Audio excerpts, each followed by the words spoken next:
Hi again. Thanks for joining me. I definitely did not expect to make another video to end off 2020, but something interesting happened yesterday, and so I thought I would make a quick video and talk about it a little bit. And yesterday, my family and I were looking for something interesting to do, so we live in right outside the Austin area, so we took a trip to the Hill Country and stopped off in the small town for lunch. And as it just so happened, there was a small and watch repair shop next door. Right after we ate, I stopped in just to see what they had. They had some new old stock Seikos, nothing really interesting, some quartz models sitting in the case. But I looked over and I saw the workbench, and there was just all sorts of stuff scattered around. And I thought, okay, this could be promising. So the owner was actually out to lunch at noon when I stopped in, just to show you how small the town is where I went. And he came back, and I asked him, and he said he didn't really have anything. He said most of the people that stop in there are only looking for $15 watches, or don't even want to pay the $10 to have a watch battery replaced. But he sort of warmed up to me after a little while, and then he brought these pieces out. First, he brought in this Bulova Accutron. This is a Bulova Accutron snorkel model, and this is battery powered. It uses a tuning fork, but essentially it's a precursor to the quartz. I purchased it from him, and then a short time later he went back and found two other pieces as well. And these two are a lot more exciting, and I want to talk about them briefly here. But let's talk a little bit about this Bulova Accutron first. This one in particular is not in the best condition. In fact, it's probably more or less in a parts shape. And you can see the bezel is very faded, the crystal's scratched up. The dial and hands actually look to be in pretty decent shape, but just flipping it over, and I can take the case back off here, you can see that there's a lot of little transistors and coils packed inside of here, along with the battery, maybe even some parts missing. I'm not really sure. I just thought it was kind of neat, and I got it for a decent price, so I purchased it from him. But most likely I will probably pass this thing along, just because I've had mixed experiences owning Accutrons in the past. They can be very finicky movements. It's sometimes hard to find the correct battery voltage for them as well if they haven't been converted.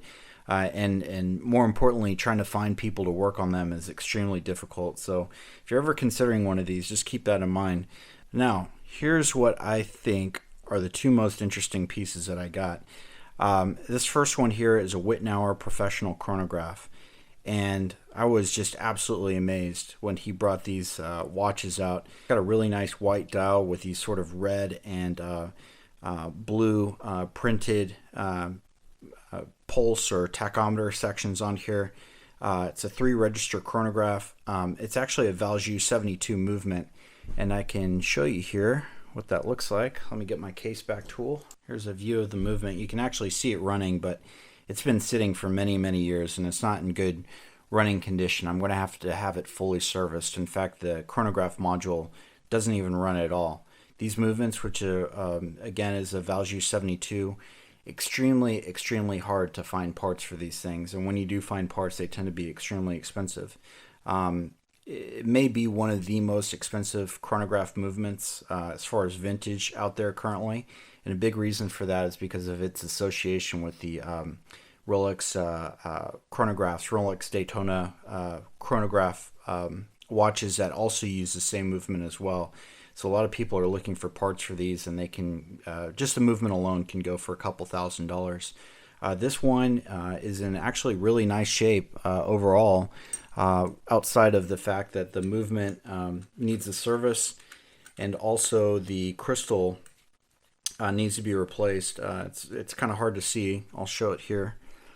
But just looking at it, it does have some spider webbing going on with the plexi crystal, and so that's going to need to be fully replaced.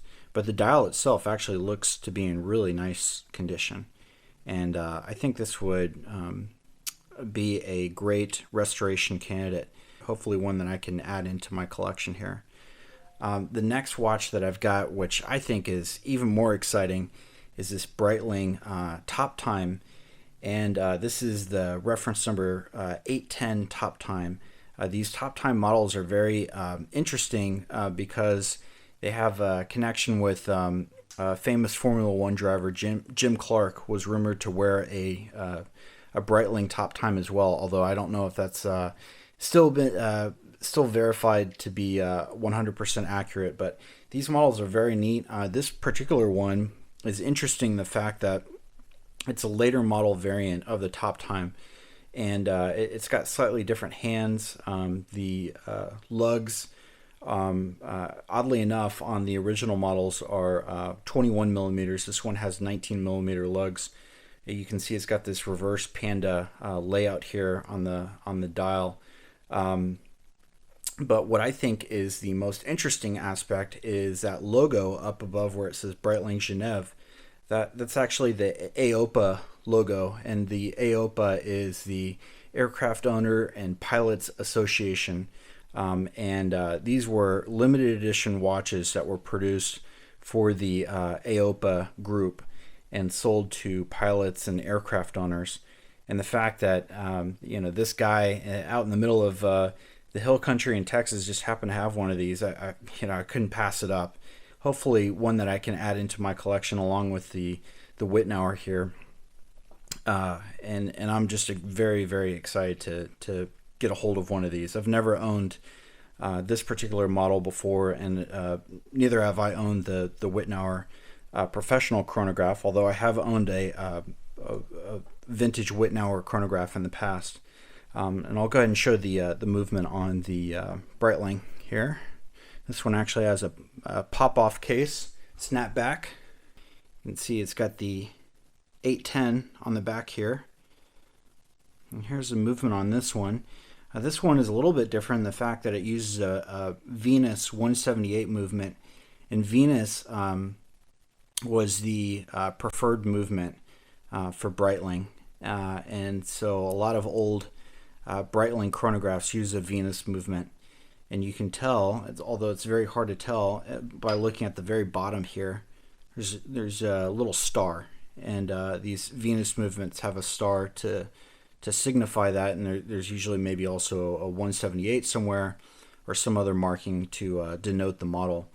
But yeah, again, like the Wittnauer, just in excellent condition overall.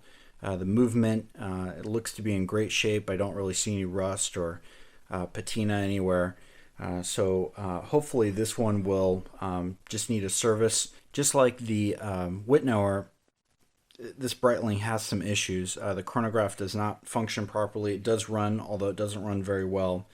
And the crystal on this one is damaged. In fact, it's heavily scuffed. I've actually tried to clean it up a little bit, but you can kind of see some marks here. And so this one is likely going to need a new crystal as well, a plexi crystal. But the dial, hands, movement, case look to be in excellent condition, and hopefully this is one I can get restored and add to my collection. Anyway, that's all I have for today. I appreciate you watching. Please let me know if you have any questions or comments. Thank you.